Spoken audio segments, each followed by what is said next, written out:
Imagine boarding a normal flight.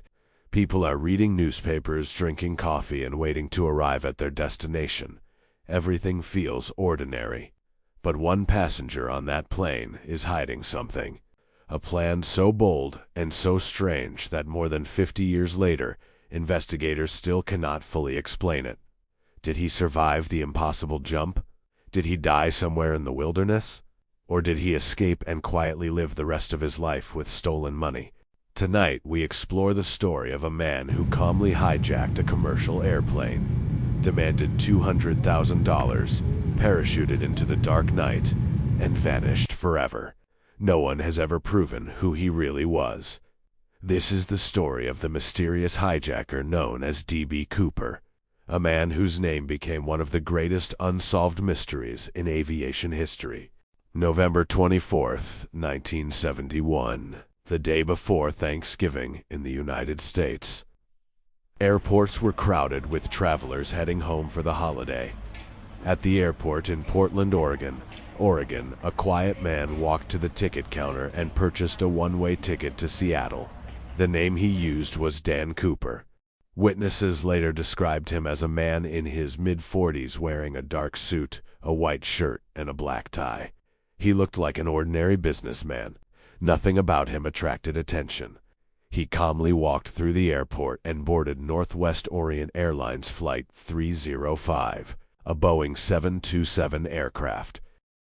There were 36 passengers on the plane. The flight to Seattle would take less than 1 hour. For the other passengers, it was just a routine trip.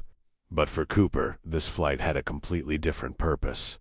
Shortly after takeoff, he called a flight attendant named Florence Schaffner and handed her a small folded note. At first, she assumed it was just a phone number from a passenger. She slipped it into her purse without reading it. Then Cooper leaned toward her and quietly said something that changed everything. He told her she should read the note because he had a bomb. Her heart started racing. She opened the note and read the message. Cooper claimed he had an explosive device in his briefcase. He asked her to sit beside him. When she did, he slowly opened the briefcase just enough for her to see inside. Inside the case, she saw red cylinders, wires, and a battery. It looked exactly like a bomb. Cooper remained calm and spoke quietly. He explained that he wanted $200,000 in cash, 4 parachutes, and a fuel truck waiting when the plane landed in Seattle. If his demands were not met, he said he would detonate the bomb. The flight attendant immediately informed the cockpit. The pilots contacted authorities on the ground. Within minutes, the FBI and airline officials were rushing to respond to the situation. Meanwhile, the passengers had no idea what was happening. To avoid panic, the crew told them the aircraft was delayed because of a small technical problem. The plane began circling above Seattle while authorities prepared the ransom money. During this time, Cooper remained surprisingly calm. He ordered another bourbon and soda, smoked cigarettes, and quietly watched the clouds outside the window. Witnesses later said he behaved politely and never raised his voice. Authorities decided the safest option was to cooperate with his demands. At Seattle Airport, police gathered the ransom money. The cash consisted of $10,020 bills. Investigators carefully recorded the serial numbers of every bill so the money could be tracked later. They also prepared 4 parachutes, as Cooper requested. Investigators later believed Cooper asked for multiple parachutes to prevent police from sabotaging them. Eventually, the plane was cleared to land at Seattle Airport. On the runway, the ransom money and parachutes were delivered to the aircraft. Cooper inspected the money carefully. After confirming everything was correct, he allowed the passengers to leave the plane safely. But the story was far from over.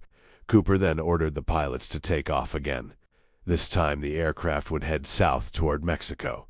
He gave the pilots very unusual instructions for the flight. He wanted the plane to fly at 10,000 feet altitude at a slow speed, with the landing gear down and the wing flaps partially extended. These settings were very unusual for a commercial aircraft, but the pilots followed his instructions. Now only 4 people remained on the plane: the pilot, the co-pilot, the flight engineer, and 1 flight attendant. Behind them, somewhere in the cabin, sat Cooper holding the ransom money. Outside the window, night had fallen. Rain and wind covered the forest below. As the aircraft flew through the dark sky over Washington state, Cooper began preparing for his escape. He tied the bag of money around his body and selected one of the parachutes. Then he ordered the flight attendant to go into the cockpit. He wanted to be alone in the back of the aircraft. The Boeing 727 had a unique feature, a set of rear stairs that could be lowered during flight. Around 8 o'clock that evening, the cockpit crew saw a warning light indicating the rear stairs had been opened. Moments later, the aircraft suddenly lifted upward. Something had changed. At that moment, somewhere over the dark forests of Washington state, D.B. Cooper jumped out of the plane with the money. He disappeared into the stormy night, carrying $200,000 in cash.